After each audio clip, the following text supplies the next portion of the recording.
Okay, and what you're seeing here is the curvature and half the thickness of the glass. And what do you see in here? Well, what you see in here are essentially the coils. These are the dipoles.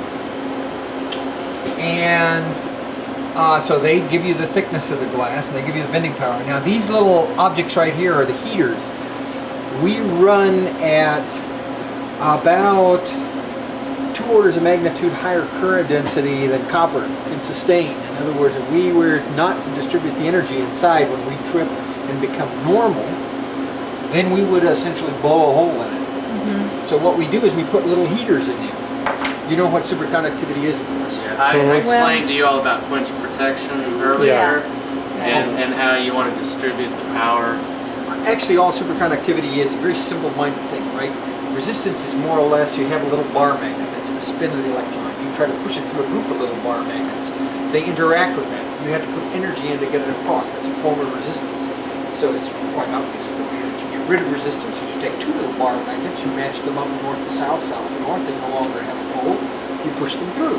They no longer interact. And that's exactly what we do. The trick is, of course, that we have to bring down all the energy levels. We have to fill the ball, and we have to match the ball so that we end up with a net zero. So that we end up with Bose-Einstein statistics. Okay, we do that.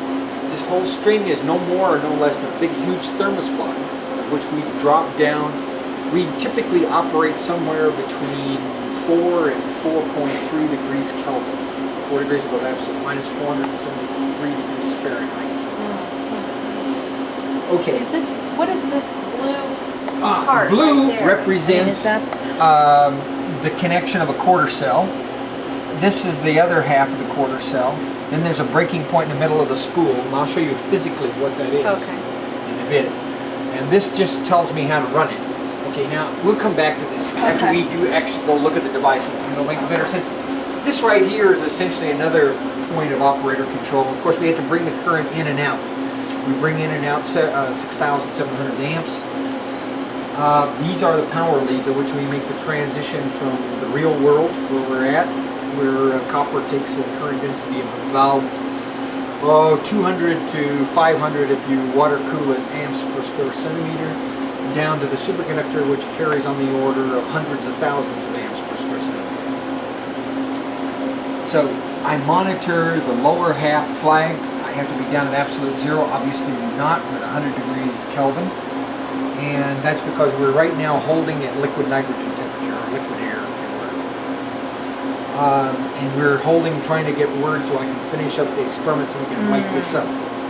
So eventually, hopefully, we'll get the word that we can go, because we're all set to run. They've had you on hold for a while? 3 weeks. What is it that you need to, the experiment that you want to conduct with this initial stage? Well, what I want to do is, this is probably the largest aspect ratio of this particular device with the highest current densities available in the world, with the exception of the low beta quad system that we installed at Fermi.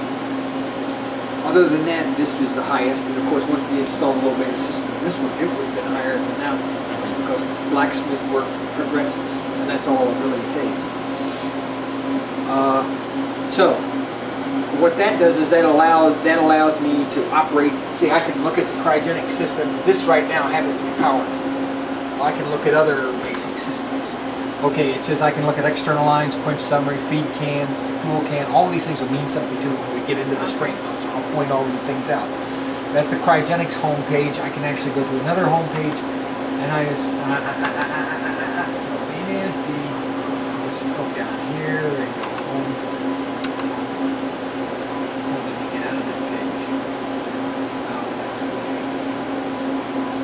I can go on over to an LCW page as well. I should be able to.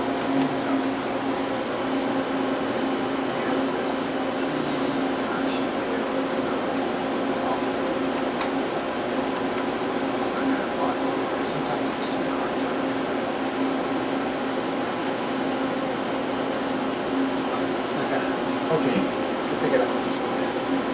Display.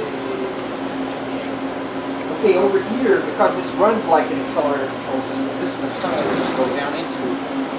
This is the mock-up, basically, of what the tunnel is that you actually see the access hole to over here. This is in fact a quadrupole, one of the curved lenses. Right in next to this is a spool piece, which essentially right is a second order polishing correction to color for chromaticity, color correction, right? So you don't see color fringes. In an accelerator, what does that mean? That means we make it monoenergetic. Okay, so the chromaticity correction is a way to make the beam monoenergetic, or make the energy spread as small as possible. This is the niche. The niche down in the tunnel is a little hole bored in the side where we store electronics to keep it out of radiation, because solid-state electronics is radiation sensitive. This is how I keep people out of the tunnel, and if I have an oxygen deficiency problem, or if I blow up one of my cryostats, I can inert the tunnel and there's no oxygen, and you'll be happy as a little lark until you go fall on your face and you're dead. So this tells me what the condition of everything is. You can control that directly from here? Right. And I can also tell what the lockout condition is. Like right now I've got it unlocked so we can go play and look at it. But now I can put that back into lock, take my crew chief key, and then I can start going through. Now I have to go to search next. Then I have to clear all bodies out of the tunnel, and then I set off a set of keys. Then I bring those keys back in here. I take those keys and I go back to power, and then I set the radiation locks. So this is set up exactly like we do in an accelerator. Okay, that's personnel safety. Now, of course, this is a research device. This really isn't the machine itself. Everything you saw over there is exactly as it would be an accelerator. Oh, this is all model? It is the first. Well, the accelerator circuit strength test, it's part of the accelerator. Now, here I can take up to 500 channels, anywhere as high as 20 megahertz. Well, actually, I wouldn't run much more than 20 kilohertz of data. Log that into a computer, and I have choices of what rates I want to take it at, and whether I want it time-stamped if I have an event. With the control system, if it recognizes a normality or a resistance in the system, I can mark that as an event. I can mark that time of all 900 on each channel. I have 8 various continuously recording override channels going through a VXI computer. So what you're seeing in this room is actually 4 computers standalone, each interconnected on an internet. Each connected with a computer over at CF, so that if people want to look at the data we take, they can pull it off over there out of, what is it? Symphony. You can pull up. Now, if I want to look at something, for example, I went ahead and I set these up so we can waste a lot of time while I construct them. And I want to look at a thermometer. Okay, what does this say? This is a nitrogen thermometer, B half cell, superconducting dipole 101. That's the black line. It's the coldest because I've just started a recooling training. Okay, now I want to look at the coal mass. This is the coal mass one. Ding, ding, ding. Yes, it is. See, same thing. Down, down, down, down. And you can see we're kind of bottoming out because the only thing I've got in here right now is a nitrogen heat exchanger. I haven't actually got the engines on, so that actually I would drop from 78 down to 4. And then the other one I have, let me look at the low temperature coal mass. Okay, here is the coal mass, low temperature, A string, second dipole, and it's backup thermometer. It says I'm at 232. So I've got to pull it down another 100 degrees, and you can see I've got it down. All of this is logged every 5 minutes. This is written to a disk. Every 12 hours, that disk is backed up by going to Symphony over the sea. These are little data loggers. For example, I'm interested in something in very, very fast time, say milliseconds. Like I'm interested in the transition in fractions of a millisecond. I'll put it in one of these data loggers. I'll run its rate up to a kilohertz to 10 kilohertz. Is what I want to look at, and I'll take it over a period of time. I stop that from an initiation of what's called an event trigger, which is the same thing that I would with an accelerator cycle. Yeah, you don't want to collect too much data. Oh yeah, I can drown in data. Okay, now that's all that. Now let's go look at the toy. Like this. I didn't realize that. And right there, and right the there. heat- That's how bad they missed The it. heat load on the... Oh, is that in spec, or you mean just because it's out of spec it's that bad? Oh, you mean in this ASST, these right now are 96% of When I the total ran- load for the whole thing? Yeah. Oh, wow. When I ran the congressional test, I couldn't even keep that lead superconducting. I got it to shift off because of the high load of the thing. That's why I cut it apart right away. Oh, to fix yeah, it. yeah. I ran out the helium by cooling the shield to stay superconducting to make the milestone. Wow. So I was controlling. I let it just get out, then I recover it, and I let the spin go up. And I always get it lucky. He's just running the machine. Normal Okay. operating procedure. What do we have here? Now, this begins to show you the power of the superconductor. See all those little cables? Those are just little bypass cables going in, looking at it across a dead short at the 4 end, because I run this as a 4-terminal network. Upper and lower bus, and I just short this far in. On the real machine, this would go around, and then from here the beam would go out and go into a big detector, or RF station, or kicker, or some other Another room section temperature of- device.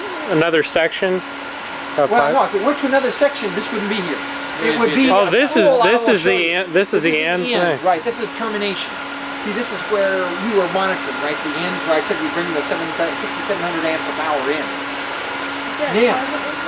No. No, I do not have beam in this. This is just for system verification of spools and I do issue beam abort, and I do issue RF control, and I do issue beam start, because that is an accelerator control system. I mean, if you were to sit down at the Fermi lab, well, you'd only notice that this one is much nicer and faster.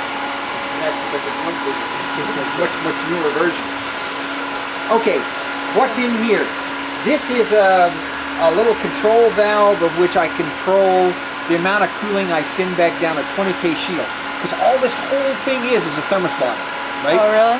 So I have spacesuit insulation, in other words, aluminized mylar wrapped around the coal mass, interleaved with Dacron, that's only to thermally separate it so I can pump a vacuum between. Around that is a 20K shield that's roughly 2 times the temperature of liquid hydrogen, right? That I create via this valve, and I take work back out. And then I send another liquid stream back in. Same old principle as whenever you grab a hold of a spray bottle and you hold down the thing, you know how cold it gets. That's because you're going from a high pressure to a low pressure to a small thing. So you're increasing the water, you're taking the work out, right? It's a JT event, Joule Thompson event, right? I'm doing exactly the same thing here. Really that crude. In fact, this whole refrigerator, which I'll show you in a little bit, which is 4.5 kilowatts, at That's how much absolute energy degrees. it takes out of to cool it down. That's how much at 4.5 kilowatt at 4 degrees. at 4 degrees. Now, what's a Carnot efficiency factor? It's about 1,000, so that's the same thing as 4 megawatts at room temperature. No.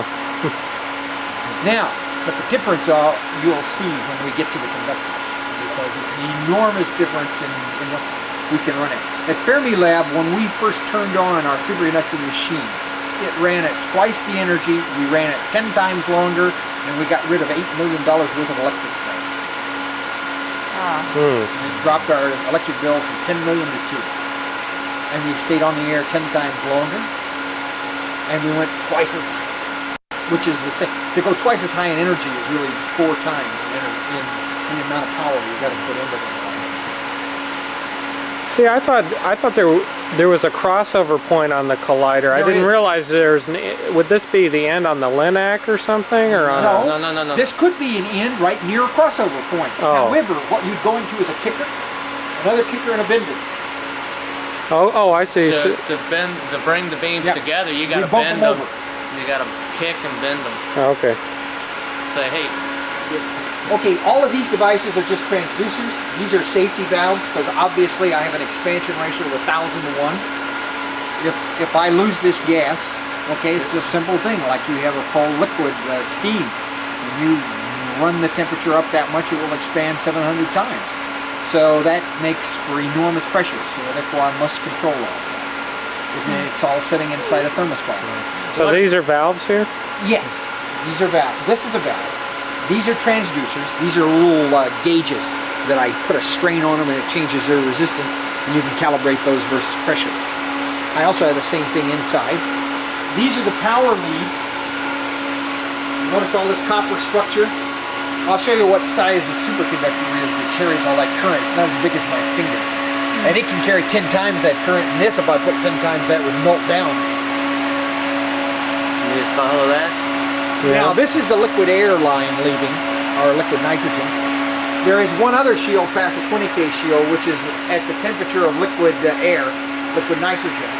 And that's an 80K shield, and then we come up to room temperature. In between each of those shields, I have super insulation, Dacron, and little blankets. And that's because a black body radiates to another black body as the differential of the temperature to the fourth power. So I break it up into small increments, cut down the amount of energy radiated. It's the same thing that a spacesuit for an astronaut uses.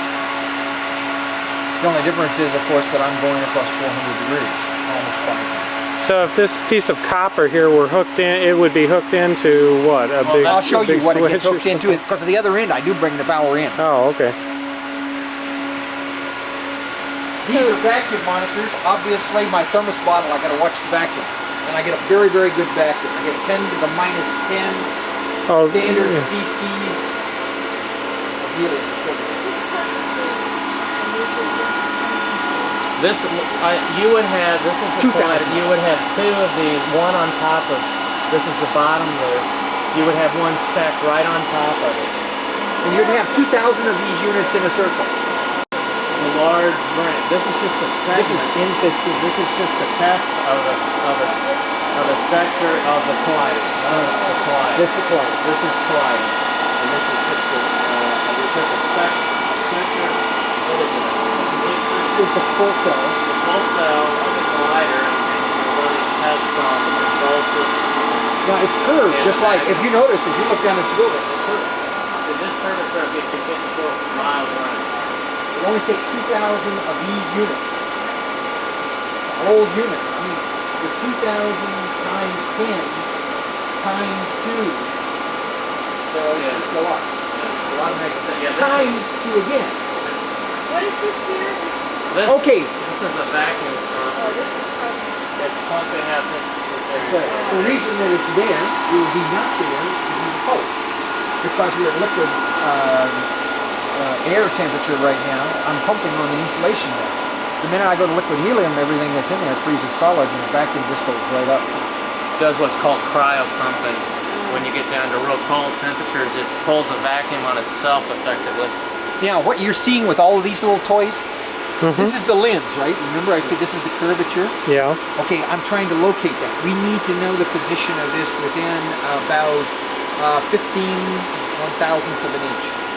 Of this whole This whole ring. The position, yeah, they position the monuments in the floor. Oh, I see. They survey this in. It's pushing the limits of survey. Everything this does pushes the limits of the technology. And so what we're doing here is we're trying to see as we drop the, because you got to remember I'm going to drop the inside of this cryostat minus 450 degrees, right? So I want to find out where it goes with respect to this, and does it always go there? That's more important. Does it always go there? That beam tube is the center of the magnetic field. Beam tube, is it always in the location you expected at the 400 degrees below? See, because so how do you tell that? How do I tell that? Well, because I have a little fiducial mark. It's a little mirror. And so I bring in parallel light, and I reflect it off of a triangular prism, which I have here. Oh. Yeah, it looks all the way into the cold I mass. see. That's why I have it blocked off here. Otherwise, I can radiate heat right back down that same path. Right? Of course. Would you have a problem if you got the least amount of heat going down there? Well, it changes the cryogenic load, and I'm measuring how bad or how good the cryostat is right now. And I don't want to measure how much light I'm letting in. All I want to do is measure what the losses are through conduction and radiation. In other words, it's got to do many experiments because I need all that information to run. What you're seeing along the wall is when the superconducting section of the machine goes out, we actually short that section, you fire the heaters like I say, and it decays on its own time constant in 3/10 of a second. The rest of the machine, though, in 36 seconds, goes around it and dumps to the outside world, and those are the little devices, the diodes that allow you to do that. What are you putting in? In that little can, there's a set of diodes. Oh, oh. Like ordinary big diodes. Like switches. Then they see another spot in here and I come up. There is a couple of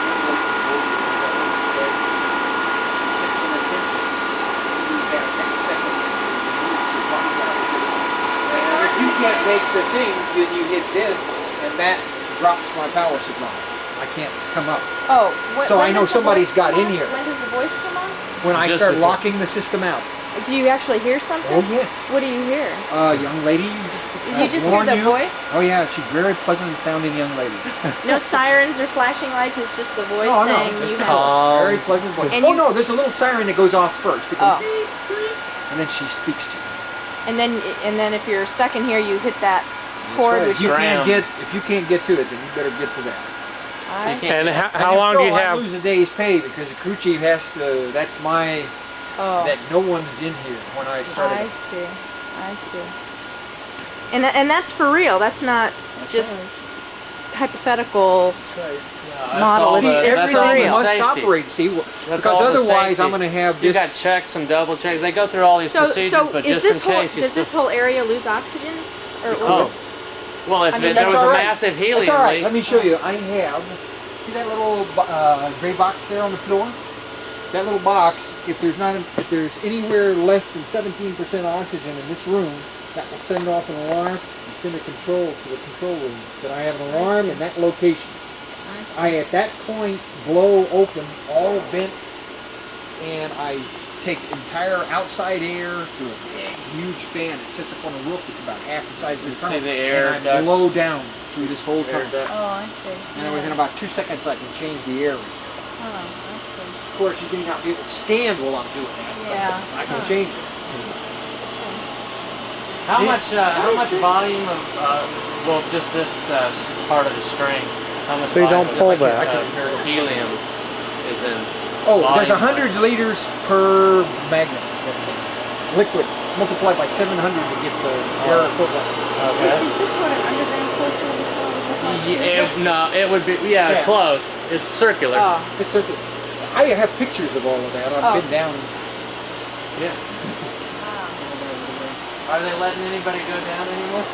I haven't seen it. We went down there. I know. There's A bunch of while stuff back, we I did. just missed a bunch of people went Your tape down. recorder? Now, all of It's on these the truck. devices are not real. All of these this is groups of, I have 160 some thermometers on this magnet. Now, And- I'm sorry. Where is the magnet? I don't. This I mean, magnet is inside it's- this it's thermos bottle. In this. Okay. You're looking All at the right. outside It's circular. Okay. air. Okay. Okay, I'll show you what it looks like inside. Okay. I also have little toys, some toy mock-ups. We Okay. can run over my office and I'll show you actually what the inside guts look like. Oh, okay. Okay, there are the leads that actually bring the current. You can see the size. Wow. And then a little cold superconductor can carry the amount of current. In fact, I'll show you what the superconductor looks like. Okay, here is a spool piece. So this is the chromic, where we actually correct to make the beam monoenergetic. We have It's color correction. That way you don't see all the little color fringes on the side. What are color fringes? When you look up, that's a separation Oh, of yeah. energy, right? Uh-huh. So if you only have yellow light, you'd never have them, right? That's monoenergetic yellow light. It's a single frequency.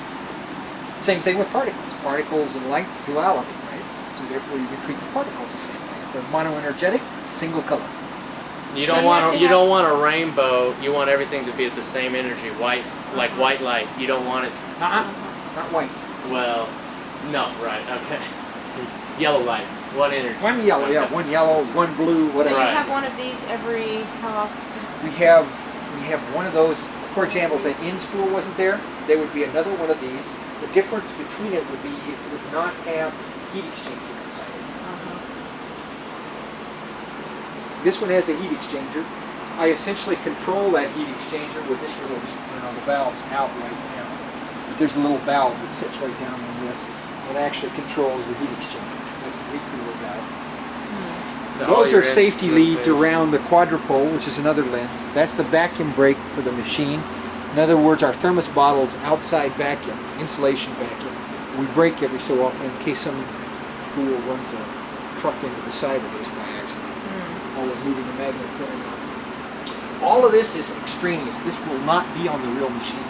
Why? Because this is all for little instruments that measure vibration, they measure distortion, What's extraneous? they measure This? temperature. A lot of these All this leads. Now, the only ones that will still be here are JM3, which is this toy, and JM2, no, JM3 is this toy, and then this.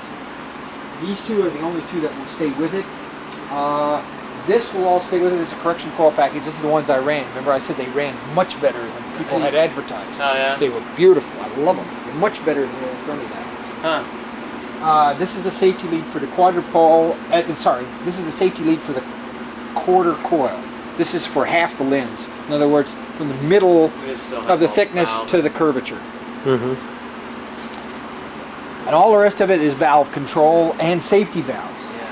Now when I quench, I actually pop and open the coal mass to the 20K shield so I could move that warm gas, 20 or 30 degrees Kelvin, it's only minus 420 degrees, and move it back out one of the shields and back to the heat exchanger on the refrigerator so I can take advantage of the Cardinal efficiency. Because in that way I don't let it get all the way up, so I don't have to pay the whole Cardinal penalty to come back down. So it makes it rather mundane to play. There again, these are the bypass leads. You'll see the size of those bypass leads. And they're only good for 36 seconds. They get very warm after 36 seconds. Now we go into another little quad. Okay, there again, this one you can actually see it. Because this one we're not measuring the thing, and that's why this quad's running so hot. Okay, remember, we're looking in here, and we're looking out there at the little targets that tell us. Can you actually see at least traces of the beam by looking through that? I have no beam in this one. No, there's no beam. No, I mean, but if there were a beam? Yes. No, Of course, you would not see it from of course you can't be looking at, be this close to the... What we used to do at Fermilab, you put a foil and then you put a Polaroid film behind it, and then you put a fiducial mark on that foil, and then you take a shot of beam around the machine and you close it. And then you sit down with your hand calculator and calculate how far you have to put the closed over dipoles. We did that one afternoon. We closed the whole machine. Complex instrumentation. Tough, really tough. Once you got the beam on the closed, then it's easy. Then you just keep feeding on yourself. You can get finer and finer. How far did you take it each time? As you worked your way around the tree? Half cell. As you get to each half cell. How long is a half cell experiment? Oh, it's good.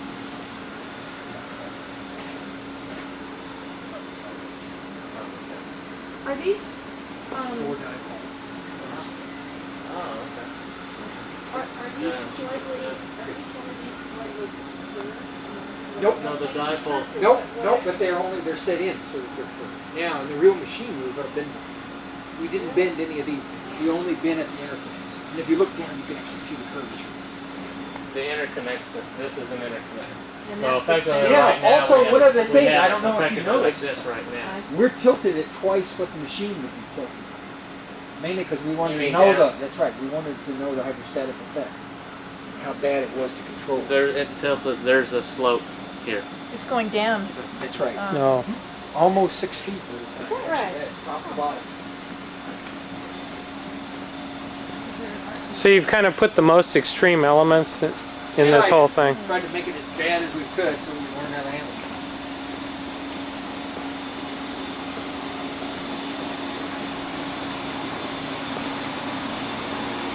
How many liters per dipole is this? 100. I told him you had a little cryo right here. Okay, here is the tower.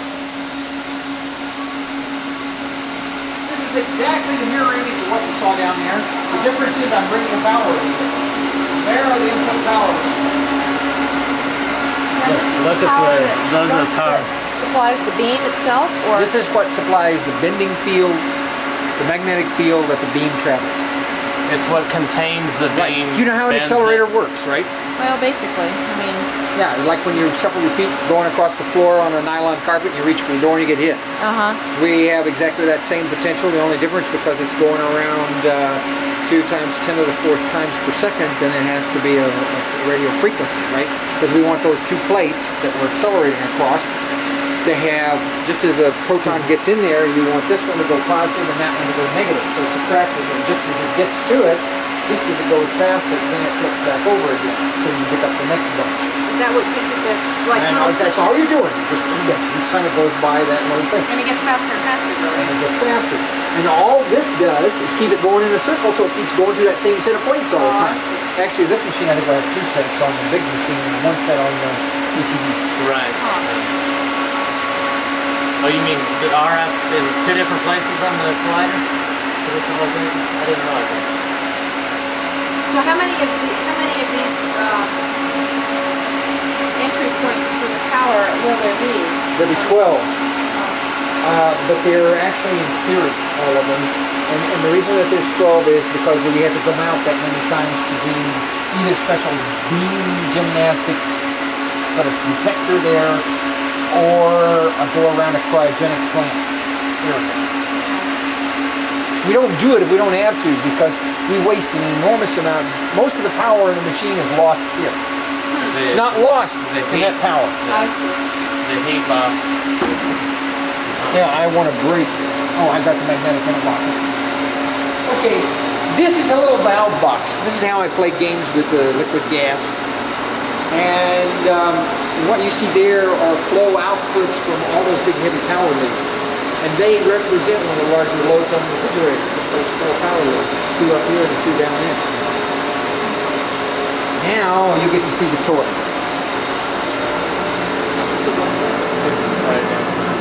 This is the fridge. And this fridge works just like, well, not quite. It works on the same principle as your fridge at home, except you don't have a big enough refrigerator to use a high-speed turbine. But we essentially pump a high-speed turbine. Take one out that way and put it back in. Stand close to him so you can get us. And essentially, what do we have here? We have 4.5 kilowatts in this box, and I have 4.5 kilowatts in that box. Actually, what you're looking at is 9 kilowatts tested. It's 8 kilowatts by spec. So we actually tested better Oh, wow. than they were spec. Now I'll go show the power supplies and the total. And then the fridge controller, which is another way of placing. How Now much- that's liquid nitrogen there. That's liquid. We do not have a liquid nitrogen plant. Oh, that was one of the big things of BE. Right. This is crazy. We could save the cost of the plant in 3 years. Shipping it in. Wow. Dead serious. Plus, we wouldn't have to have 100 trucks sitting down there waiting to feed us. How much do we store? Liquid helium do you store here? Oh, how many? kind of About volume? 7,000 gallons. See, that's why I say I barely can. That's why I can turn around so fast. I can really represent. This is your central storage. You don't really have it. Oh, you have another storage. No, this is not storage. This isn't. You're looking at another thermostat. Why the hole? So I can drop this so I can get in there and play with the toys inside, which are heat exchangers and expanders. This All is they a are. refrigerator. It's just a fridge, just like you have at home. It's what's making the liquid helium liquid. Right. Instead of using a JT though, on this one we actually use a turbine. All that's for so I can drop that outside vessel. So you can drop it down. Because I'll work on it right here. Oh. Because it's all suspended from that top plate up there. If you were looking inside, it looked very much like this. There would be little heat exchangers all over the place, except they're all wrapped, right? Because it's got a minus 100 degrees. Some of them go to 70 degrees. All according to whether the primary. We don't know. That says Fermilab or bust. We're having a big. That says Fermilab or bust. Yeah, Is that well, going that's. up there or something? Well, we could be ashamed. It must have.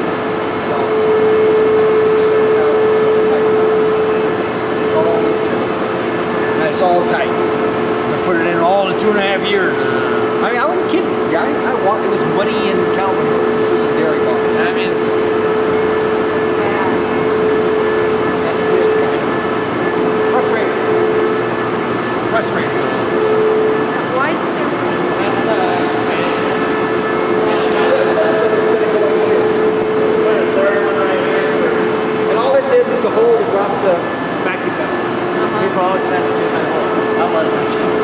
it's dangerous, that hole, because if I have a breakdown of the nitrogen system over here, you can It's go all down in gonna- there and it'll all end up all down there. Exactly. You mean you just don't want to be down in that hole? Right. I monitor it.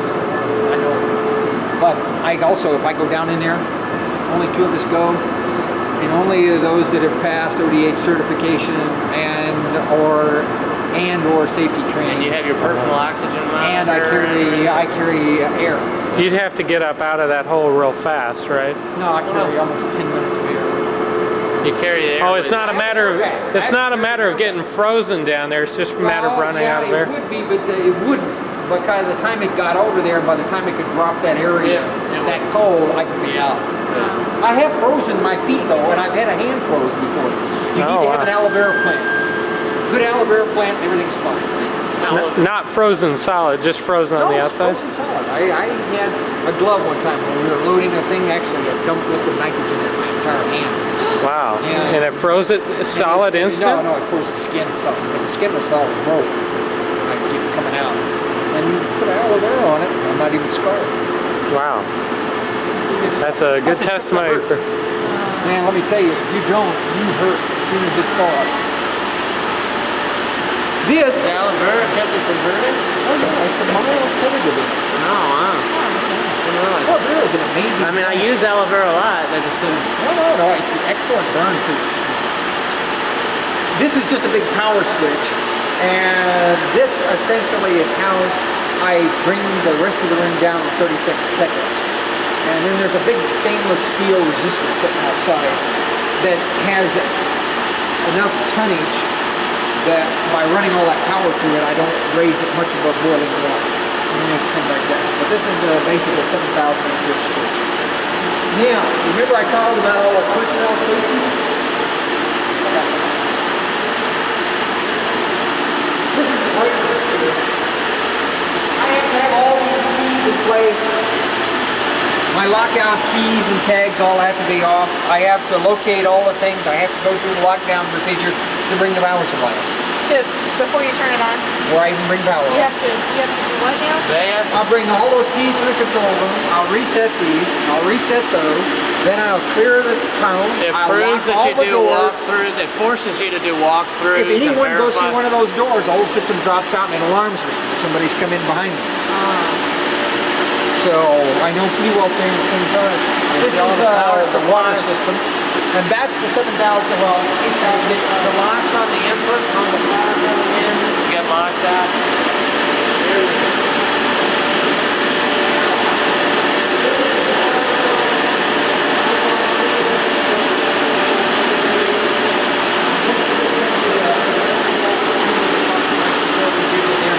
and it's all this.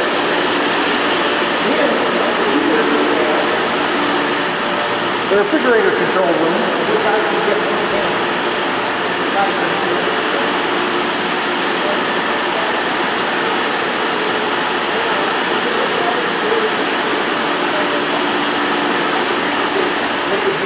Boards coming in, goes through the primary heat exchanger. That is the short-sided one. There should be also a nitrogen system, helium door. Let's see.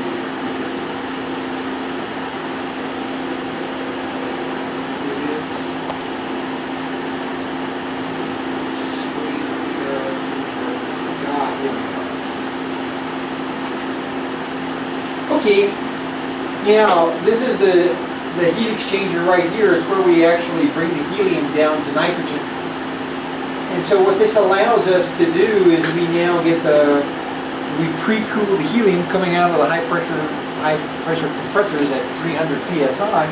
I can cool them down to 70 degrees. And all it is just a big fancy refrigeration process, like you expect. With running liquid nitrogen on one side and gaseous helium on the other. It leaves there at 72, then I start JTing it down. We're actually pulling out. Now I can bring up the JTs here. So each one of these screens I can essentially open, close various valves, check what the various temperatures are at the various areas. This tells me how much I'm 54% in that big nitrogen door out there. It tells me how much I've got stored. That's probably about 50,000 liters in the neighborhood. 46,000 Okay, liters. off. Yeah, 46,359. Sorry, you were right. You were close. 50,000 liters. Good enough. That is the instrumentation chart. These guys here get interested in how their refrigeration waves are going. That is the string. And that's all the instrumentation that's on the string that pertains to temperature and pressure for them. So all they need to do is they can pick that up. They can pick up my console, a copy of my console right there, and they can look at any of those points.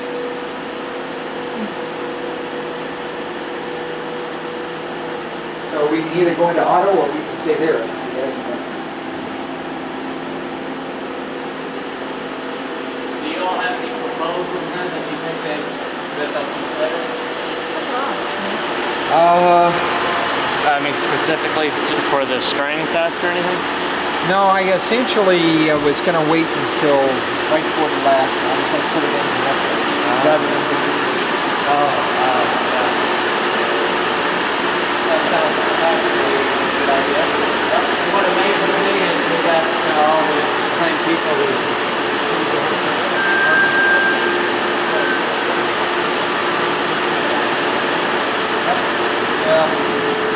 Sooner or later, Except what do you think about I'll get to talk to John. advantageous? Yeah, that's what I said. John so far is avoiding because he knows what I feel. Yeah. So sooner or later, Yeah. we'll have a Good.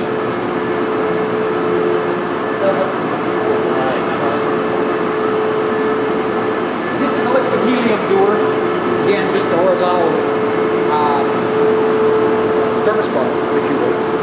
There's liquid helium in there? There's probably some of the order of 7,000 gallons. Is that Gradually going to gas. Is that vulnerable to puncturing or anything? Of course, it's a thermostat. That white Yeah, and part? so that's right. And so if you punctured it, what would happen? All the release would blow because you'd get not an immediate rapid change, but see you've got an expansion factor in volume of 700 to 1. By the time you've gone from 4 degrees to you go to 300 degrees, room temperature is 300 degrees.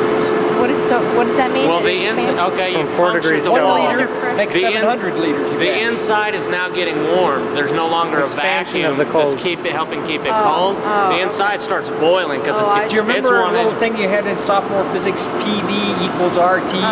PV equals NRT. Just kidding. And so pressure times volume equals a constant times temperature. So if I'm going to raise that temperature from 4 to 300, I get a 701 volume increase.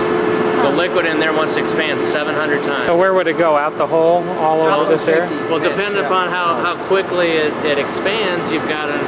How big? See, I got high pressure tanks. If it expands fairly slowly, I can actually go back to the compressors and actually pump it into high pressure tanks. You And just so don't want it instead of being at expanding 1 rapidly and being atmosphere, contained, because then you got Right. dynamite. then I'd have 20 atmospheres in another bigger bottle. That'll make much more sense. See, it's what.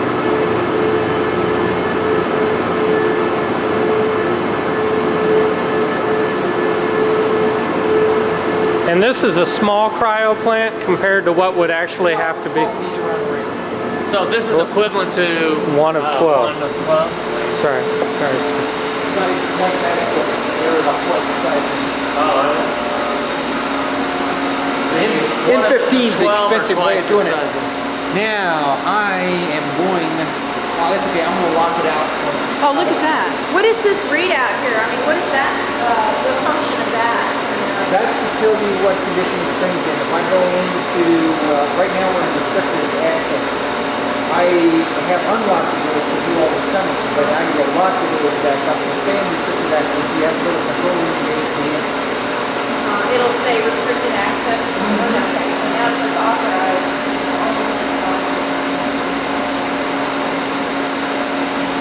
So these types of gates lead at a number of Up at the, along up at the surface. We will not let anybody down actually at the accelerator level. Not if we get the full intensity. It's too dangerous. Yeah. Now, whenever we may have someone just a little ways above it when we're first tuning it. But that will be at probably 1/1000th or 1/10,000th beam.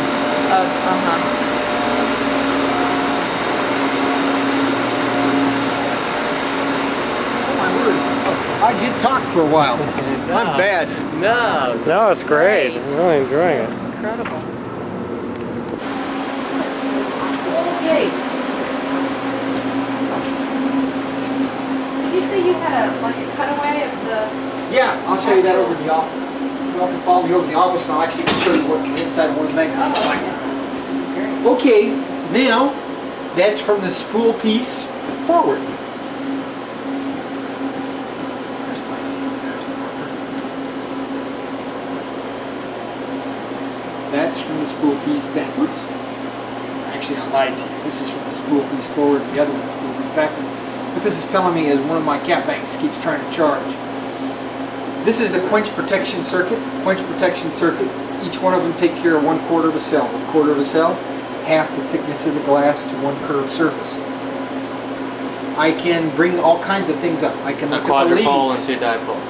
Right. See? Well, actually, no. actually. 5, right? Oh, This is the I'm upper thinking bus. HEB. Right. Upper bus. D1, D2, D3. Lower bus. D4, D5, and quad. Right. Then the spool sits right there. Right. Okay. Then you go over here. Deep. Now you got to think inverted, unfortunately. So then you go the first 3 past the spool piece. 6, 7, 8. Now you pop back to the upper bus. 9, 10, and then the quad. Then the end spool coming out. Okay. Over here are the power leads, right? 2 circuits in, 2 circuits out. So I plot their resistance basically here. I give them an envelope. If they get out of that, then I increase the cooling to them. I do that with that computer over there. Same thing here, or I can do other things like, for example, I can look at, let's say for the heck of it, digital status out. Digital status, and that will give me a screen. Come on. A client may need to be killed. Good, kill it.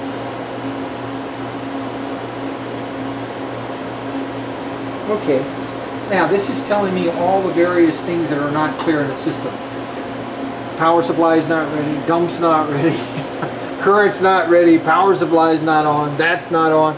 Heaters are discharged. Remember I said all the heaters were in red with the exception of one that's yellow, but it's still not green yet, so therefore it's not ready. DIDT agreement's okay. In other words, it says 0 current and 0 current change. Global buffer I've not got running. I can, from this point, I can look back on a circular buffer at 200 hertz, in other words, reading 200 times a second. I can look at any data coming out of the machine. I, as an operator, can control that machine with just that buffer data. And I can bring that on real time on a screen sitting off to the side. See, I can keep all of these things icons, and I can just bring them around, right? And I can look, see what the accelerator's at all times. What kind of the people that work at that? I mean, in the future, you know, In the controller. if this, you know, would It'll get succeed, It just may not get built here now. yeah, the people that would operate, sit at these control panels, what kind of sort of safety checks, I mean, in terms of not getting somebody who might want to sabotage it or do something? Well, what you do is, I have a logic table. What are there safeguards? I got a logic table. And whenever I bring up this system, I put it into all the worst kind of conditions. And if it fails to take the safe action, I rewire it. You mean the computer itself will make the corrections if there are problems? Right. It will not make the correction, but it will make the safe maneuver. For example, give you somebody goes and breaks one of those gates. And the operator here, I'm going to ignore him. No, he can't. The computer says, my gate's been broken. It immediately dumps the power supply, fires that section nearest to it so it gets it down in less than a second. There aren't anybody that fast to get that gate in less than a second. Then it dumps the rest of the machine in 36 seconds. I have no choice. It's going to happen. The first thing that happens, it gives an abort command. It gets the beam the hell out of it. If there was a beam. Yeah. Then it kills the RF. Then it dumps that segment of magnets and it bypasses everything else. So they can't even electrocute themselves. They gotta work real hard. No matter if I ignore it, it will not. Now I gotta go back in, I gotta go find the guy, or I can't bring the power supply back home. Now that we all program and hardwire into the local intelligence. See, all this is a little group of computers that talk to one another over a light net, basically. Sonic. It's light. Oh, It's is all it? light because you don't want magnetic pickup. Right? Yeah. Oh, wow. That's the beauty of transmitting by light. You don't have the magnetic pickup. So that's the toy, and as you can see, it's all sitting there. And then the safety thing you saw before. And I can monitor things like, for example, I can start locking up the screen. For example, I can put this on, I can put that on, I can put that on. Now the second anybody shuts any one of those doors, it's stays. And it will not come open until I let them up.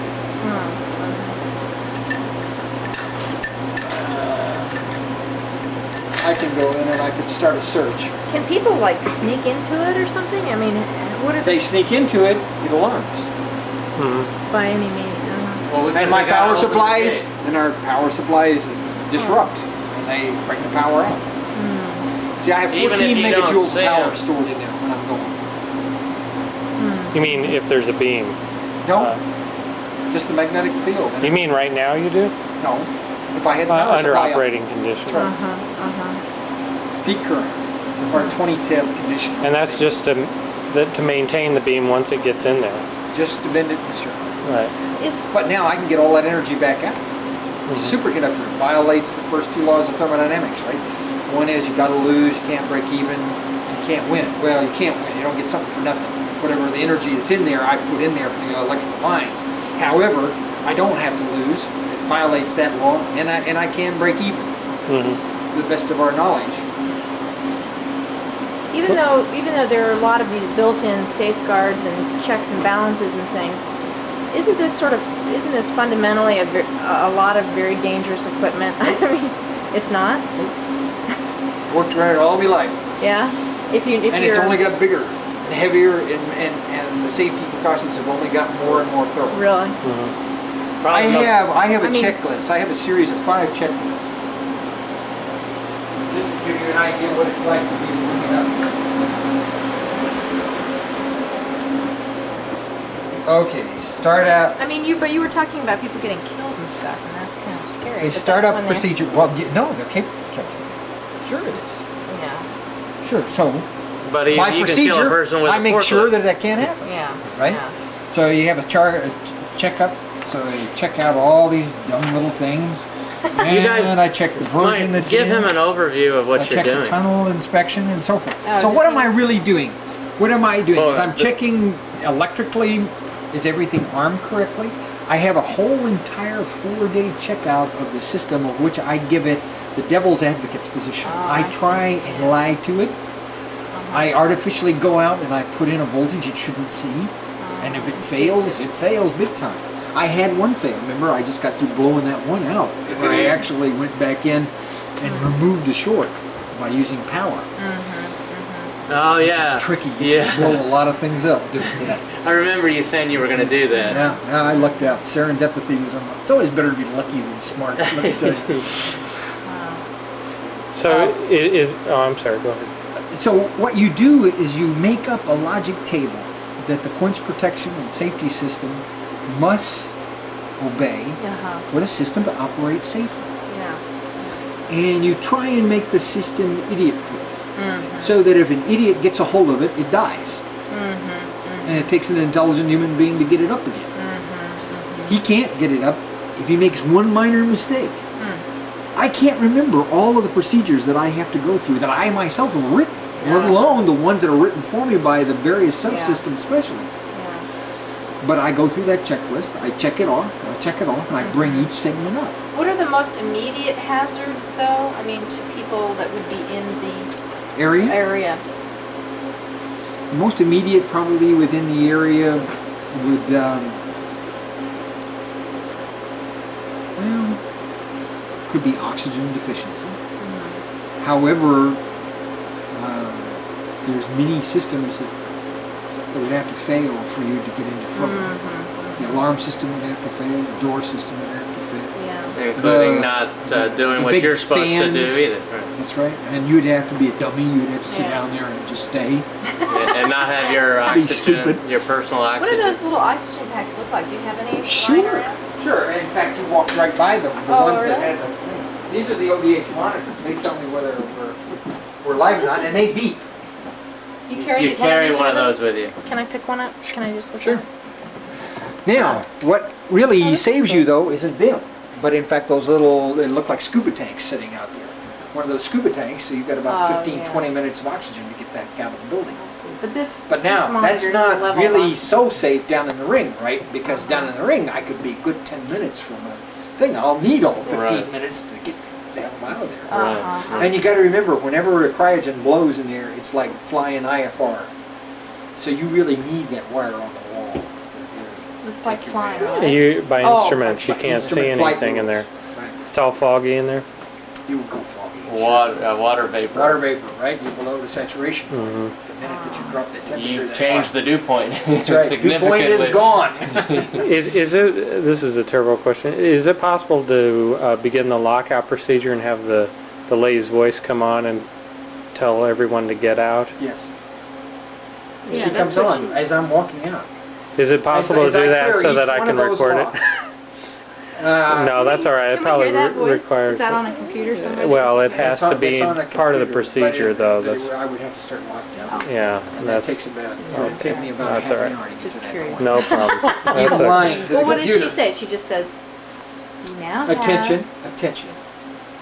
You now must clear the string area because the power is coming on. Uh-huh. Attention, attention.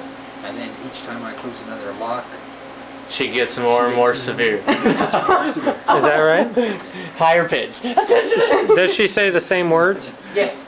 At the end, she's screaming. Get out! You guys ought to just tell him generally what you're doing. Oh, I thought we're We're- writing a we're- fictional piece about a collider, sort of a science thriller. We're here to get some color and some flavor of what it's really like. And there are Thus all the climax- stupid questions. We're asking all these sort of morbid questions because the climax of our story is going to involve possibly some kind of a battle between Good and evil. Good and evil. the heroine and and villains. okay, let me in go the show end, you what so- the other toys are, what they Yeah, look like. yeah. We run. And you want to follow me up with your pickup truck? Sure, yes. And then we'll go up to my office and help. Then I've got all of those toys. I want to make sure that in fact the string itself is locked. Okay. Make sure this is.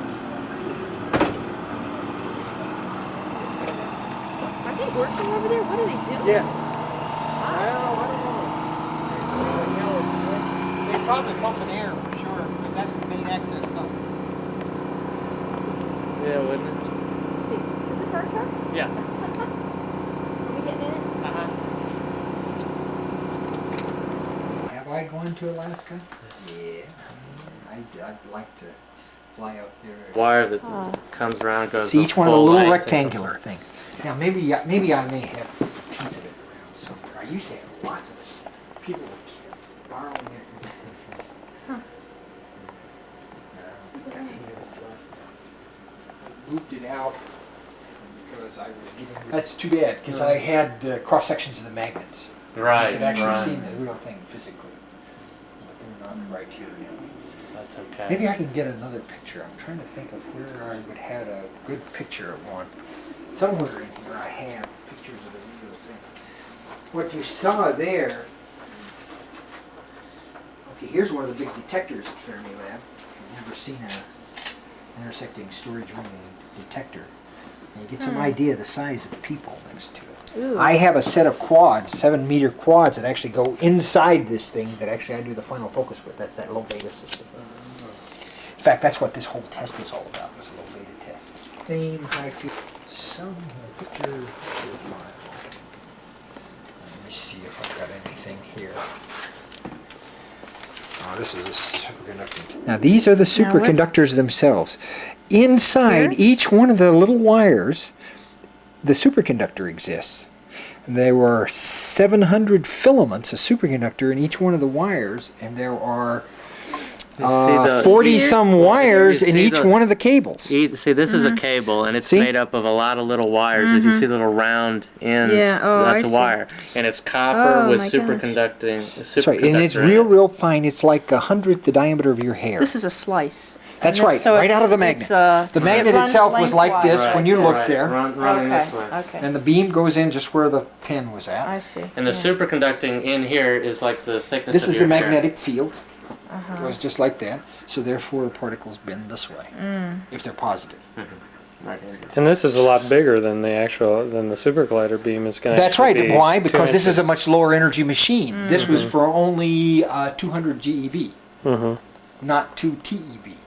So it's This is 2,000 is times this lower. a slice from This is Fermi? Rick, basically. Oh. What is Rick?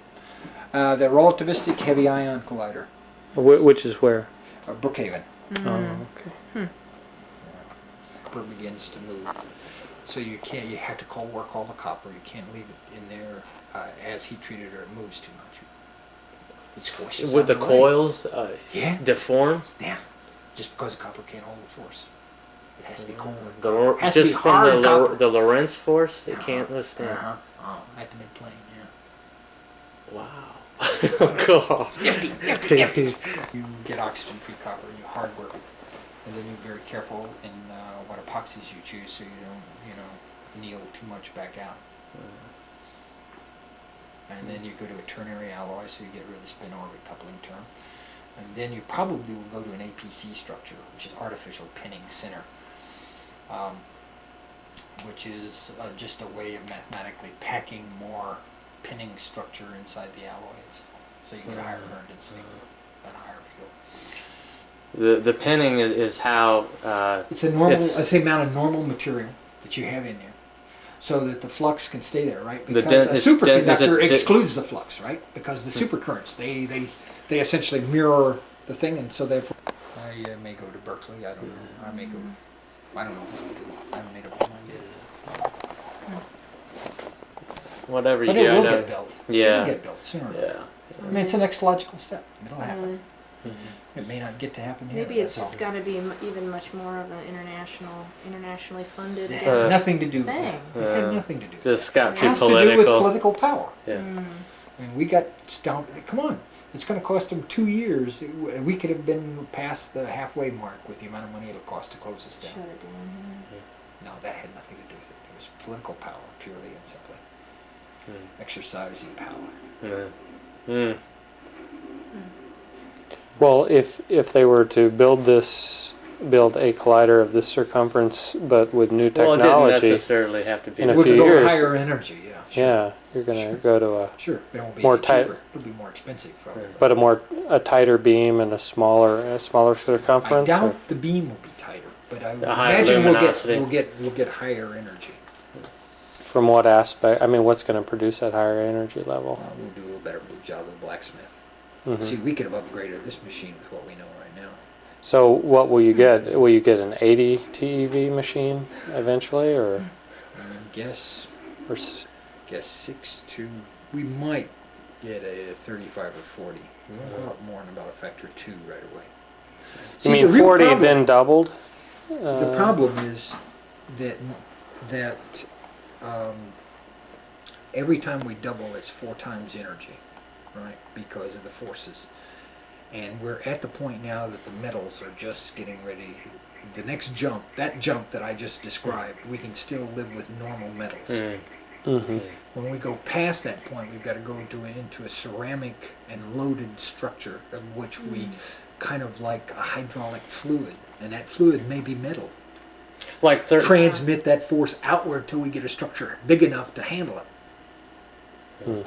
30 or 40 per beam. Yes. So yeah, so it would be cumulatively the collision would be 80. 80. That'd be significant. Yep. That'd probably produce some pretty bizarre effects, wouldn't it? Or We don't know what it'll do. That's the fun of it. Yeah. It'll I mean, redirect The only thing theory. I'm really sad about is that the theoreticians were feeling so smug, and I knew once we got the energy up that we'd blow everything they had. Oh, blow all their pieces. theories, redirect it. I Really? mean, That's always fun. You always find out they're not near as smart as they think. And the most interesting part aren't the things that you're looking for, but the things that you find by accident. right. Yeah. We're going to go from the high energy booster, and then we're going to drop down to the collider level. Okay. And then we're dropping down about 14 meters. These are all superconducting magnets around the HEV arc. Uh-huh. They would actually be connected with the empty, we call it empty cross, To make it all even. to make it all even, because, but those are the actual magnet lengths. And then these are warm magnets. There's no cryogenics here. Oh, so there's no like circular thermos around it? Not around this part. Not on this part, because this is a straight section, and so they don't need to bend the magnet. So it doesn't need to be superconducting. Okay, then these are Lambertsons and vertical dipoles that bend the beam down. Coming down from the HEV, right? Yeah. And this is going down for the HB the other way. We're about halfway down to the collider level. These are just quadrupoles to focus the beam. And then we drop down into the collider level. These are collider scraper. Again, some more dipoles and quadrupoles. In the collider, they have, this is also warm segments. There's no bending. So these are all the cryogenics up here on the ceiling. Can we turn down the volume Yeah. so I can hear your talking? I thought we could. I think we could even. Maybe just mute the TV or something. That's what we can do. Where's the volume control on this? There we go. Right. Oh. Thanks. Okay.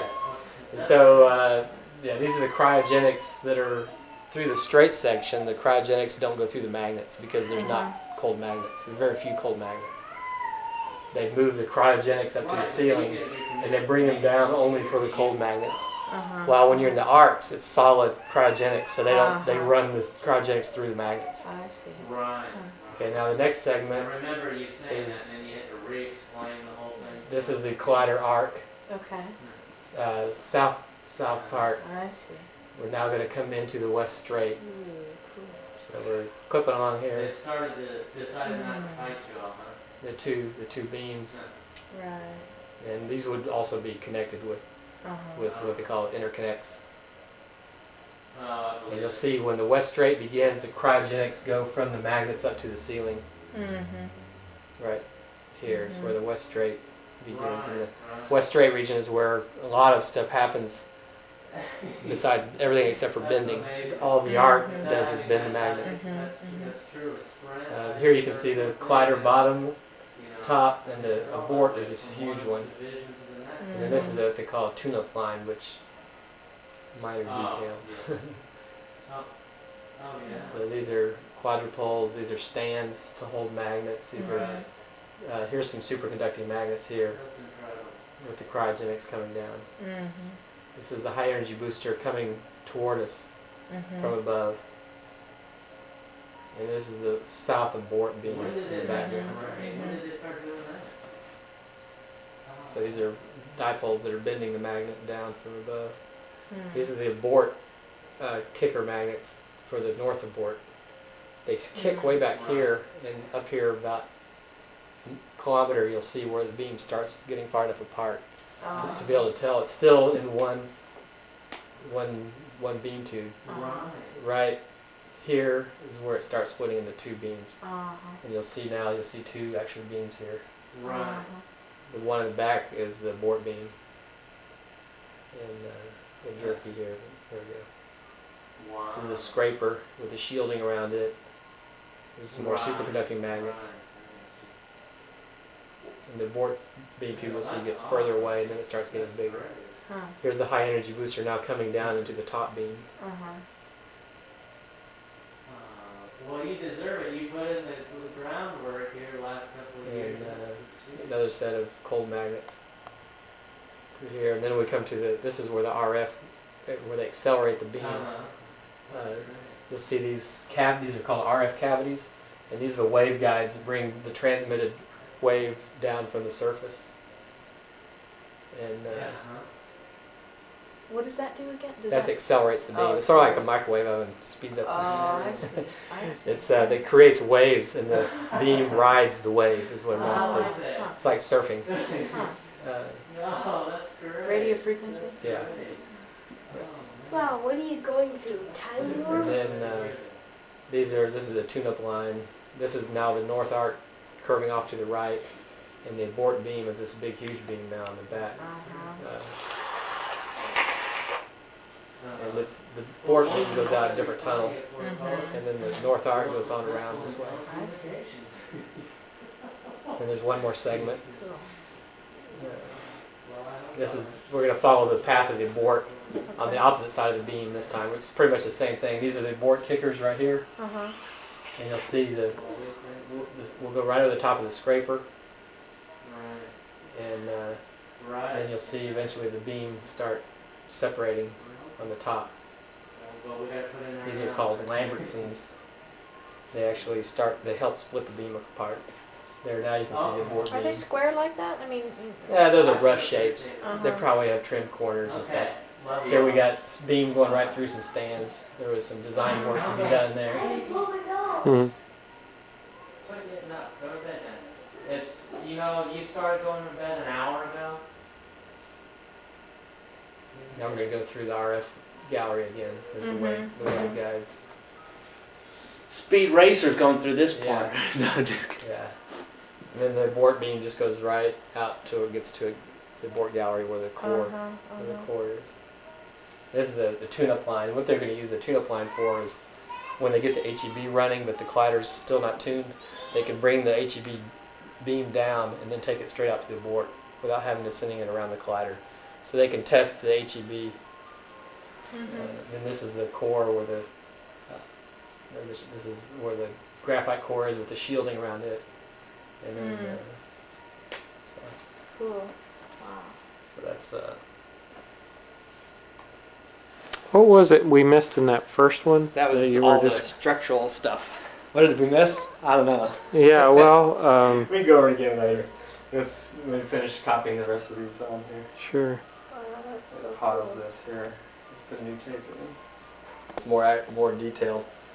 You have all the dipoles are in red, the quadrupoles are in white, the spool pieces are this blue and gray.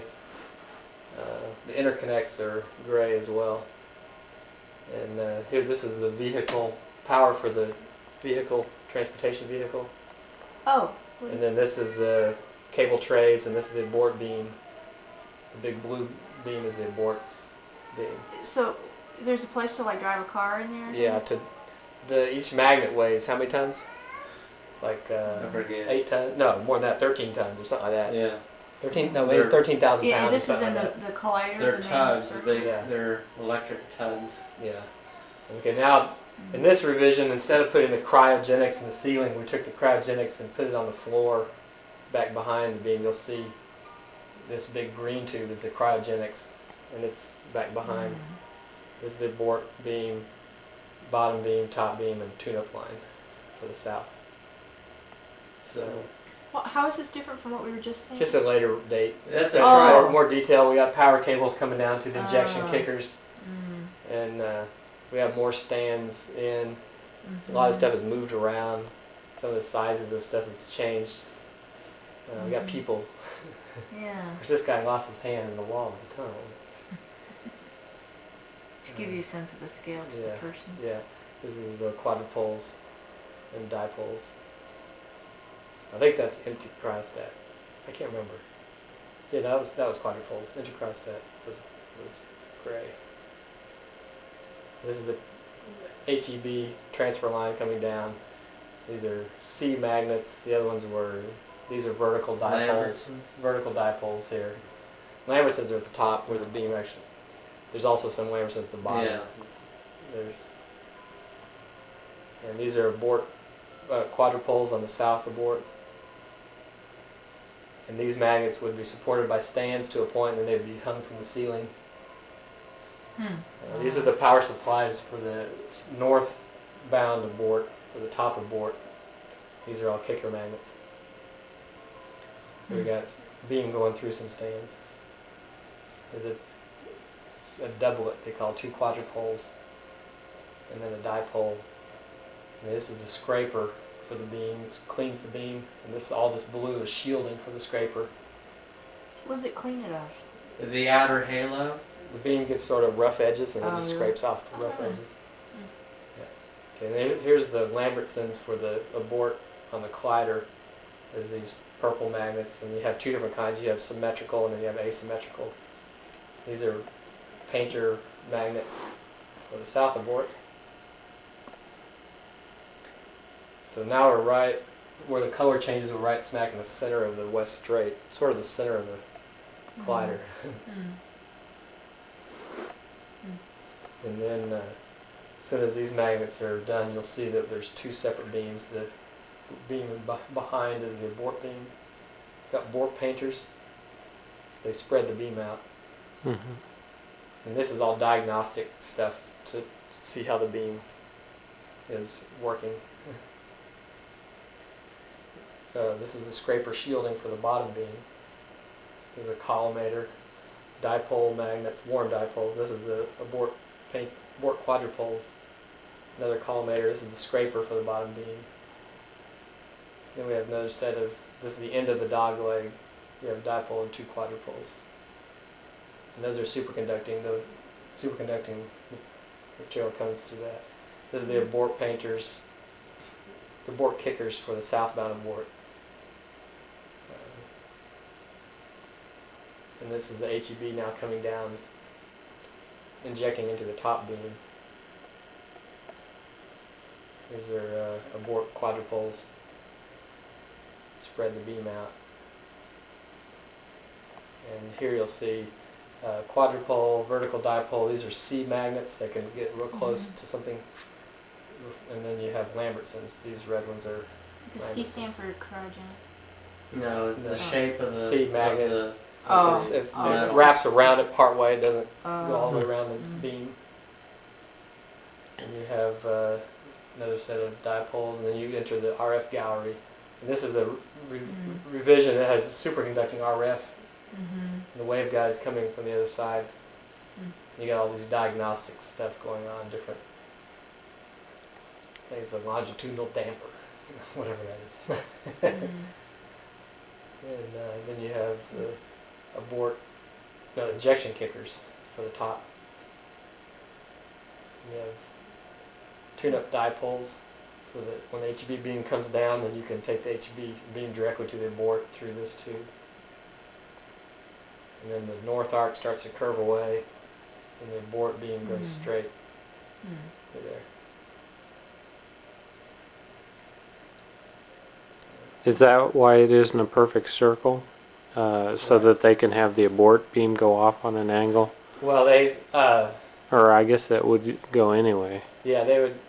It's not a perfect circle because they need the 2 straight. They need some place to do. They need some straightaways. Yeah, because if the arcs are so packed with magnets, there's no room for any diagnostics. There's no room for anything. No RF.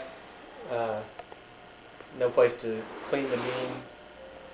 And so that's why they have the 2 straight. I see. Oh, I see. So it just stops right there. And that's where the yeah, that's right where the acceleration is. And then one more. At the top of the staircase, bottom of the staircase, you're, Oh, cool. and we didn't find the tape yet. I'd like to get a blank and get a copy. okay, I'll stop here, rewind.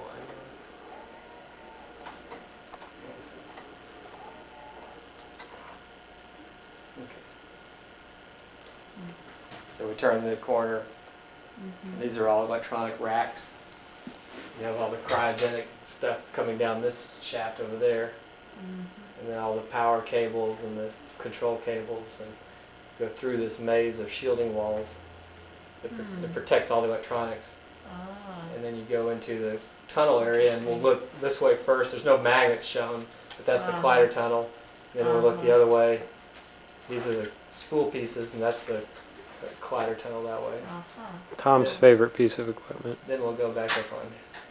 Tom, did you ever go into Kiss All the Good Night? Yes. Seems like Yes, I did. Do you have a blank tape? Then we Did you go. find us a blank table? These are what they call cold boxes. It's full of valves. Is what it amounts to. That's it. Wow, that was cool. That was really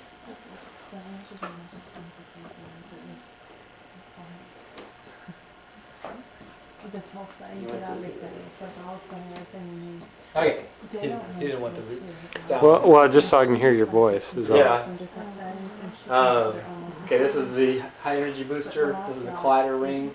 this is your This is whole the south life. abort, and we're above ground right now. And then we're gonna go Just for the first 5 minutes. we're gonna go underground here in just a sec.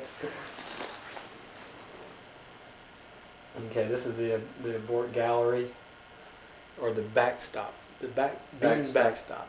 They don't call it abort anymore. Yeah, they don't like. They're not No, politically they're correct. not politically correct. And what's in there? There's a graphite core in here, and The then there's beam dump. a beam dump. Excuse me, graphite core. That sounds No, right. no, they That's don't a like big- dump. They don't Oh. like dump. Graphite core is correct. Oh, okay. And then there's a place to store one in case they were to have to replace one for some reason. As in, if it was burned through or something? Yeah. No, or Yeah. And you highly said it would take a Yeah. year or something if it It wouldn't take that long. To cool To cool down? down, I don't know how long it'd take. Probably take longer than that. Okay. oh, this is- radioactively a long time. Yeah. Okay, then this is the abort beam. This is the collider beam, or collider tunnel. How large does the abort beam get? The abort beam, the beam tube is 6 feet in diameter at the end. Yeah. This is where the two tunnels come together. You have a transition tunnel. You have to do that because you can't have a real thin piece of rock in between two separate tunnels. It'll cave in. Here's the high energy booster. This is a shaft to bring down utilities or power. This is a niche where they store electronics. The niches are always on the inside of the ring because most of the radiation goes to the outside of the ring. Yeah, I know. We've noticed that. Or most of the, what do they call it? That's right. The muon vector. Muon vectors to the outside. you don't want to call it radiation, right? No, muons are the type of radiation it is. Oh, Yeah. Then you have, this is the gallery for the abort power supplies, a bunch of capacitors to kick off the abort kickers. This is what we call the bow tie region where the collider, the high energy booster sends its beam down to the collider level. And this is like 200 meters long by 14 meters tall, so it's like an underground football field. These are painter galleries, abort painter galleries. Again, power supplies, the power coming over to the painter magnets, and the painter magnets are the ones that spread the beam out. This is the very center of the dog leg right about here. This is the RF gallery for the HEB. And then up ahead you'll see the RF gallery for the collider. where is it that the beams intersect for the collision? That's way That was south the of bow here. tie. No, that's the sorry. interaction region's south of here. And then there's one on the other side of the collider. Here's the high energy booster now curving away. And then you have the collider ring continuing. This is the RF gallery on the surface for the collider with the waveguides coming down to the collider level. What are waveguides? Are those power supplies for the RF It's waveguides? like an air duct that carries RF frequency, microwave. It's there's transmitters on the surface and they bring the wave down through an Oh, air I duct. see. These are the two shafts that were completed. That's the N15 magnet delivery shaft. That's where you were today. And this is the N15 utility shaft. And this is where the north arc starts to curve away, and this is the abort beam goes straight. What's the difference between the magnet delivery shaft and the utility magnet delivers? shaft is where they actually drop the magnets down. It's Uh-huh. large enough Larger. to have a 15-meter magnet drop down. Yeah. And what's the utility shaft? Utility It shaft is where brings they down bring electric. the cryogenics, just the power and the cryogenics. The utility shaft is, and the personnel shafts is where the people come down. The magnet shafts will be there for installation, then most of them are going to be capped afterwards. Most of the shafts, Most The of the magnet magnet delivery. delivery shafts. I think Oh. one of them would stay just in accessible case. or something to get magnets down there. Okay, well, So that's looking back south now. And these two were completed.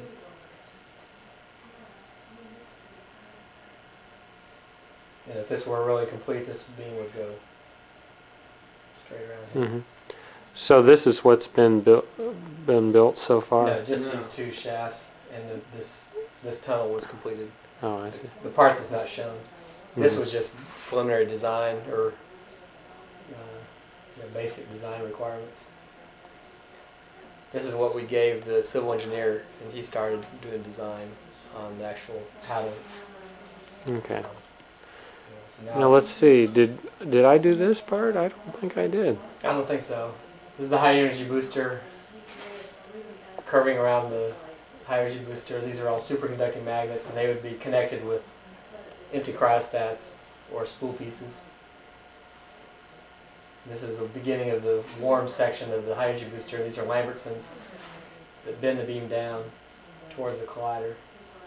You got vertical dipoles, quadrupoles, some more vertical dipoles. Are Lambertsons cryogenic? They're not. Lambertsons are warm magnets. They actually have two paths for beams to go through them. Oh, look, That's there's what an makes it intersection. Yeah, that was the two, in the center of the bow tie region. They have a field-free region and a field region.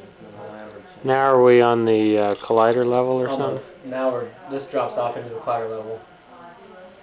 And you have the scraper here, you have a quadrupole on the tune-up line, or no, tune-up, the injection line, transfer line, that's what they call it.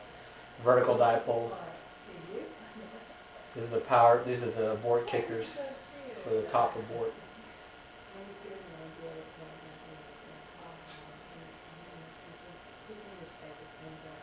Now where those beams cross there, that's not actually, the beams don't actually intersect at that. They do? Well, yeah, but they're 0.018 0.018 meters apart, which is like a centimeter apart. So they don't actually collide at that point. No, you wouldn't be injecting beam across. The top beam wouldn't have a beam in it when you're injecting to the bottom. I think they were planning on injecting to the bottom first and then to the top. bottom and then fill the top. So they're still separated at that There's point. no, you're not going to have beams crossing. Okay. The tubes would actually be one vacuum. They would have to put valves there where the. I think I got Yeah, it. this you have. Okay. Well, thanks very much, Dale. Yeah, don't do too much. Too much. Doesn't take a whole lot to get They rub a mess of it off. Turn on this grate. Yeah, this thing. This is cool. Yeah, that's the straight sections in the high energy booster that I detail.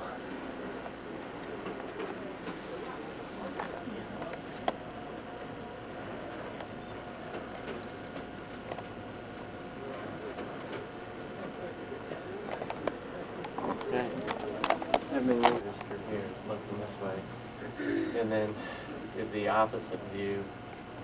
Let's see. This is, okay, you're looking this, here's the tunnels. Here's the surface. Okay. And when you come down here, this is as if you're looking down on it. Oh, I see. So this is the down, so for example, this shaft here, see is the shaft right there. And then, so it gives you both views. And this is what he called the bow tie region, where the here you got your Lambertsons and C magnets and dipoles that bend, break the beam out of the normal closed orbit in the high energy booster and bring it down to the collider, where it goes into the top or bottom ring that way, and then the other direction. You know, that's great, Tom. If you can just give us a little, as if you're This tour. is the RF region for the collider. These are RF. Yes, on the surface you'll have your klystrons that power with waveguides that come down and power your RF cavities for acceleration. And then here's the magnet delivery shaft where the real wide magnets are hoisted down, and then they fill the tunnel both directions. Here's the the top view of what the shape of that tunnel is. Oh, I see. Huh. Yeah, that's some picture. This And is, tell us this what we're is seeing really here. cool. Let's see now. The central facility Get a is map of this. central facility is located here, Mm-hmm. and this is where all the physicists and everybody are located. The West Complex, which is the main university campus, is here where you have all your linear Is that where we accelerator. went last night? Yeah, we were over here. The string test. Where would that have been?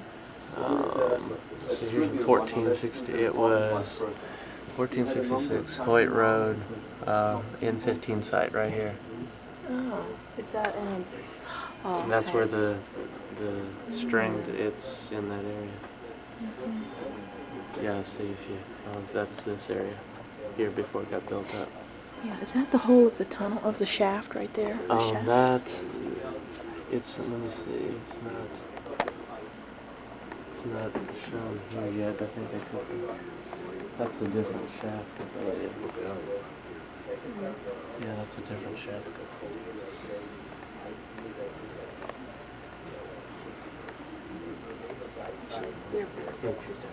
East Complex. You want to get Okay. okay. Energy booster. Say that again, Tom. Describe what's in it. Linear accelerator. I believe this, yeah, LINAC. Low energy booster feeds into The medium energy booster.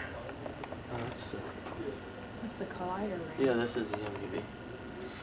This is the MEB. Oh, And it feeds off into the HEB in two directions.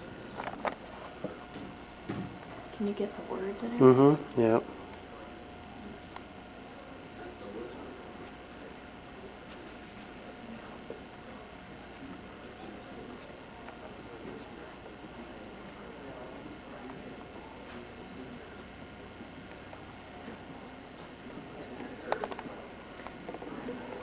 Why did it go with straight? Because it's the string.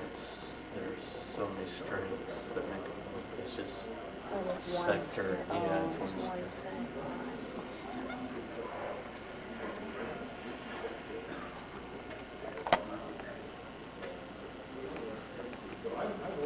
There's half cells, sectors, strings, the building blocks. What they call it.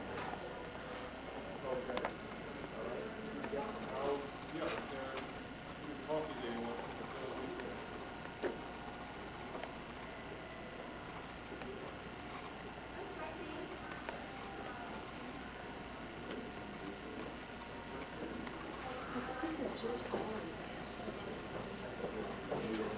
Yes. Hi, how are you doing?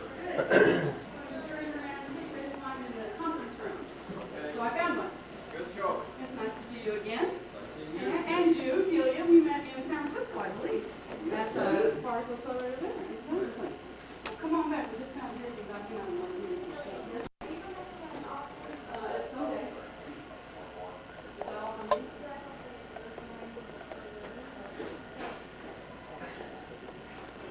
Can you explain what these things are inside this color? This is the outer. I've been trying not to have everyone in the world This is talk. the beam. There are a lot This of is feel very peaceful. your coal mass. It's a coal mass. It's the doer. The red is beam 2. The next line is your magnet. The next line out is your cold mass. Is the thickness of the wall. Cold mass. Your doer. Is that when you said color? Cold mass is a liquid. Here, look here. This is a cold mass. If you look at it, you can put it inside or correctors inside that. So that's that is a cold mass. It's a thermos that contains the magnet and has a liquid helium flowing in it. It flows and then it flows from here to the interconnect and you connect one dot one to the next. Cold to warm transition. This is cold. This is a warm area. Well, the liquid is carried on through these pipes to the next one. To these two pipes to the next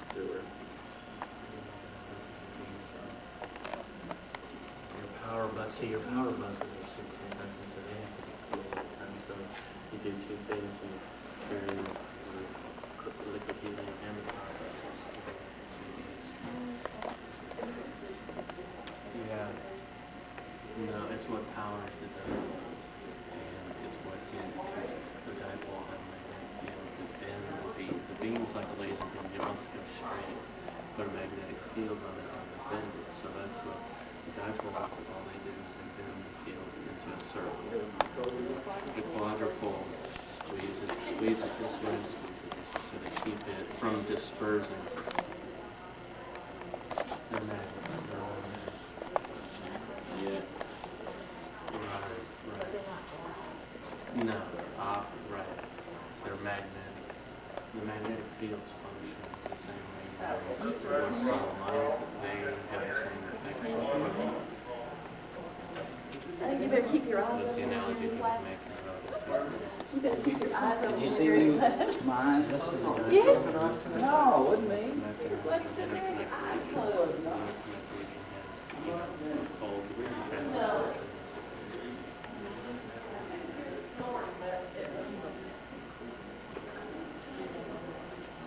These superconductors are highly resistive and also very cold and they're next to zero.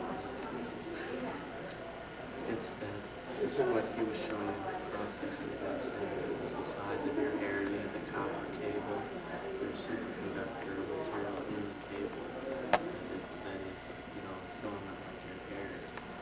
That thickness, but that is what carries the current. Copper cannot carry 6,700 amps, it would melt down. But superconducting material, superconducting cable can carry that amperage because there's no resistance, it doesn't heat. There's very, very little, next to no resistance at 4 degrees Kelvin. It keeps the superconductors cold so they don't go critical place, which is where they go resistive. You want to keep them non-resistive so they can carry a high amperage. And see, with current, there's magnetic field. So you have high current going through these coils and creates very strong magnetic fields.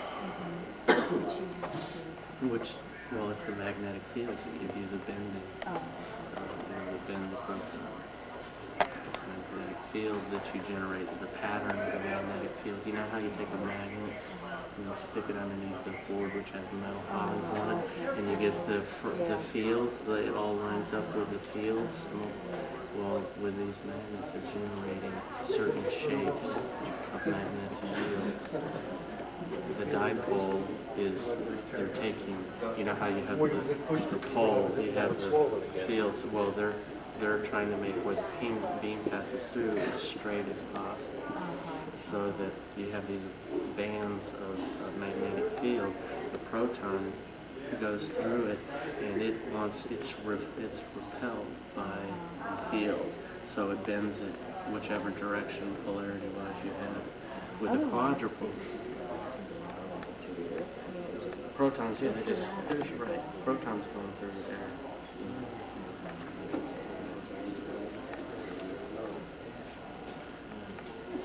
That's the only way to control it is or to focus on keep them into a bucket of protons. But yes, what enables them to get the magnetic fields they need to be able to contain and bend and focus these these proton buckets. Otherwise, you just have a bunch of those protons that aren't doing any good. Protons, you can't contain them except with a magnetic field. You can't focus them together into a high density bunch. Focus in one, and you can't tell them where to go without bending dipoles, which create magnetic fields to bend them, to push them around. So what if And yeah, you've got liquid helium, but yeah, there's nitrogen. But see, that's what that cross section shows you. You've got liquid helium. The nitrogen's used to keep. You've got vacuum barriers, and see, you see a lot of the insulation. And that's what you were seeing in this cross section. Yeah. These are the different ones. He talked about the different shields. See, these tubes are filled with either nitrogen or helium at different degrees. Like the ones, if I look at this closely, there's a 4-degree 4K shield, so everything within a certain range should be within 4K. Next is 20K, and then the next out this area would be 80 Kelvin. So you've got vacuum barriers with insulation for different temperature ranges, and these pipes going through, 4K pipe versus your return line, help keep that in that vacuum area at a certain temperature. So you've got a gradient, you've got 4K in the center, and then you've got an area that's 20K generally, etc. Then you have a vacuum barrier, and then the next area is